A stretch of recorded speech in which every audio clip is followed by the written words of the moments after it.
Hello friend, स्वागत है आपका आपके अपने लीगल चैनल में। मैं हूं एडवोकेट सनी शर्मा। और दोस्तों, आज के इस वीडियो में मैं आपको क्वेश्चन पर कुछ जानकारी देने वाला हूं। दोस्तों, आज के समय पे किसी की भी एफआईआर दर्ज होती है तो उसके माइंड में सीधा आता है मैं क्वेश्चन करा लूं। देखिए, क्वेश्चन का राइट इस प्रकार से आपको नहीं मिला हुआ है कि आपको लगता है क्वेश्चन करा लूं क्वेश्चन हो जाएगी। क्वेश्चन होती है लेकिन कुछ स्पेसिफिक मामलों में ही होती है। और अगर प्रॉपर आप रेशो की बात करो तो केवल 25% मामले ऐसे ही हैं जिसमें क्वेश्चन होती है, 75% मामलों में क्वेश्चन नहीं होती है। क्वेश्चन होने के लिए कुछ पर्टिकुलर ग्राउंड होने चाहिए। और जब आप क्वेश्चन में जाते हो तो आपने किस तरह से क्वेश्चन को प्रेजेंट किया है, सब कुछ इस पर डिपेंड करता है। यदि आपने अपने ग्राउंड्स सही तरीके से नहीं बनाए हैं तो फिर आपकी क्वेश्चन सक्सेसफुल नहीं होगी। तो आज की इस वीडियो में इस संबंध में पूरी जानकारी मैं आपको देने वाला हूं कि कैसे क्या होता है और कैसे क्या करना चाहिए। तो उम्मीद करता हूं आपको इस पूरी जानकारी से काफी हेल्प मिलेगी। आखिर तक दोस्तों वीडियो में बने रहिएगा और फटाफट चैनल को भी सब्सक्राइब कर लें और हमारे नए channel smart life with Sunny Sharma को भी फटाफट सब्सक्राइब कर लें और उस पर सब्सक्राइबर की संख्या बढ़ा दें, क्योंकि वो चैनल भी आप ही की हेल्प के लिए बनाया गया है। तो जल्दी से उस पर मुझे आपका सपोर्ट चाहिए। और दोस्तों, उस चैनल का लिंक आपको इस वीडियो के नीचे डिस्क्रिप्शन में मिल जाएगा, वहां जाकर के क्लिक करके फटाफट सब्सक्राइब कर दें और वापस इस वीडियो में आ जाए। अब दोस्तों, हम बात कर रहे हैं क्वेश्चन की। अंडर सेक्शन 482 सीआरपीसी हाईकोर्ट को पावर है कि वो किसी भी एफआईआर को, किसी आदेश को क्वैश कर सकती है। अब आपके ऊपर एक एफआईआर दर्ज होती है, आप क्वेश्चन में जाते हैं तो पहला प्रश्न तो ये होता है कि आप अपना जो माइंड है वो इस प्रकार से बना लें कि मैक्सिमम चांसेज हैं आपकी क्वेश्चन रद्द होने के, बहुत कम चांसेज हैं कि आपकी क्वेश्चन हो जाए। लेकिन आपको ये चीज पहले से अपने माइंड में सेट करके चलनी है कि कम चांसेज है लेकिन फिर भी हम चांस ले रहे हैं, क्योंकि हमारे पास ज्यादा ऑप्शन होते नहीं, वरना बाद में आपको बहुत दुख होगा। रियलिटी आपको जान के पहले से चलनी चाहिए। हो गया तो ठीक है, नहीं हुआ तो कोई बात नहीं, ये अपने माइंडसेट में आपको बना करके रखना है। अब सेकंड चीज है, जब हम क्वेश्चन में जाते हैं तो हमें क्वेश्चन में एक पिटीशन डालनी है, दो डालनी है, तीन डालनी है। अब दोस्तों, ये ना कंटेंट पे डिपेंड करता है। कई बार होता है कि आपके ऊपर तो स्पेसिफिक एलिगेशन है लेकिन बाकी लोगों के ऊपर स्पेसिफिक एलिगेशन नहीं है, तो आपकी तरफ से अलग डालते हैं, बाकी लोगों की तरफ से कंबाइंड पिटीशन डालते हैं। कई बार होता है आपके ऊपर स्पेसिफिक एलिगेशन है, आपके पिताजी के ऊपर स्पेसिफिक एलिगेशन है, लेकिन आपकी माताजी के ऊपर कोई भी स्पेसिफिक एलिगेशन नहीं है, तो माताजी की पिटीशन अलग डालते हैं। कई बार होता है भाई बहन के ऊपर कोई स्पेसिफिक एलिगेशन नहीं है, माता पिता पे है, आप पे भी है, तो आपके अलग डालते हैं, माता पिता के अलग डालते हैं, भाई बहन के अलग डालते हैं। तो कुल मिलाकर के ये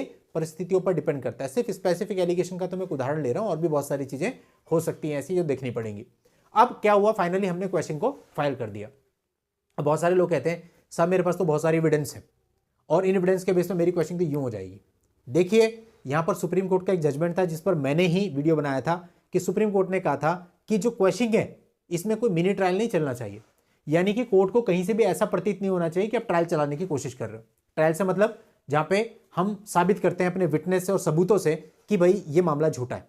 तो अगर हम ऐसा वहां पे करेंगे तो जो हाई कोर्ट होता है वो उस व्यू को भी पकड़ सकता है। माननीय सुप्रीम कोर्ट का जो वो जजमेंट में व्यू था कि भाई आप मिनी ट्रायल नहीं चला सकते कि सबूतों के बेस पर आप एनालाइज करोगे कि चीज सही है नहीं। प्राइमा फेसिया अगर लगता है कि भाई ये एफआईआर गलत है तो आप उसको रद्द कर सकते हैं। यानी कि अब हमें क्वेश्चन को बहुत ही बैलेंस्ड वे में बनाना पड़ेगा। यदि आप ज्यादा ऐसे ले गए और उस तरफ चला गया कि कोर्ट को प्रतीत हुआ कि आप एविडेंस के बेस पर साबित करने की कोशिश कर रहे हो, तो बहुत पॉसिबिलिटी है कि हाई कोर्ट इसको नकार दे कि भैया एविडेंस यहां नहीं चलेंगे, ट्रायल का मैटर है, जाओ आप ट्रायल लड़ो। तो आपको अपनी क्वेश्चन पिटीशन को इस तरह से बनाना है कि कोर्ट को पढ़ने पे ऐसा दिखे कि हाँ भाई पहली बार में यह एफआईआर गलत है। अब जो एविडेंस भी पहले तो ज्यादा दाखिल नहीं करने, और जो दाखिल कर भी रहे हैं हम उन एविडेंस को भी बहुत सिस्टमैटिक ढंग से आपको उसमें लाना है ताकि ऐसा प्रतीत ना हो कि आप कोई ट्रायल चला रहे हैं। तो कुल मिला के बहुत ही बैलेंस्ड वे में जब आप क्वेश्चन पिटीशन बनाते हो तभी जाकर के वो सक्सेसफुल होती है। अदरवाइज आपको नुकसान होने के चांसेस होते हैं। नुकसान क्या कि क्वेश्चन आपकी खारिज हो गई। अब खारिज हो गई तो आपके जो मनी है वो भी वेस्ट हो गया, जो टाइम है वो भी वेस्ट हो गया, तो नुकसान तो वही। तो इस नुकसान से बचने के लिए क्वेश्चन में जाने से पहले ही इन सारे तथ्यों पे अच्छे से विचार कर लें। सबसे मेन है पिटीशंस कितनी जानी चाहिए, किस किस की तरफ से जानी चाहिए। सेकंड चीज है कि पिटीशन कैसे डिजाइन होनी चाहिए ताकि उसमें एक बैलेंस वे में आपका कंटेंट रहे, कहीं पे भी ऊपर नीचे ना हो जाए। तीसरा, जब आपकी पिटीशन वहां पे जाती है, आर्ग्यूमेंट होते हैं, तो उस समय पे आपको अपने आर्ग्यूमेंट मजबूती से रखने हैं।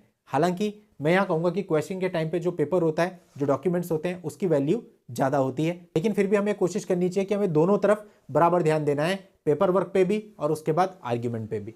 तो फाइनली क्या होता है, क्वेश्चन अगर हो गई तो समझिए आप बहुत बड़ी मुसीबत से बाहर आ गए। इसीलिए अगर हमारा कुछ पैसा और टाइम लगता है तो हमें परहेज नहीं करना चाहिए। एक चांस होता है, चांस ले लेना चाहिए, पर कोशिश यही करनी चाहिए कि इस तरह से चांस लें कि रिलीफ मिलने की पॉसिबिलिटी ज्यादा से ज्यादा रहे। दोस्तों उम्मीद करता हूं जानकारी से आपको बहुत कुछ सीखने को मिला होगा। आपको जानकारी अच्छी लगी तो वीडियो को लाइक करें और लोगों को भी शेयर कर दें, ताकि ऐसे और भी जो लोग हैं जिन्हें ऐसी जानकारी की आवश्यकता है उन तक भी ये पहुंच सके।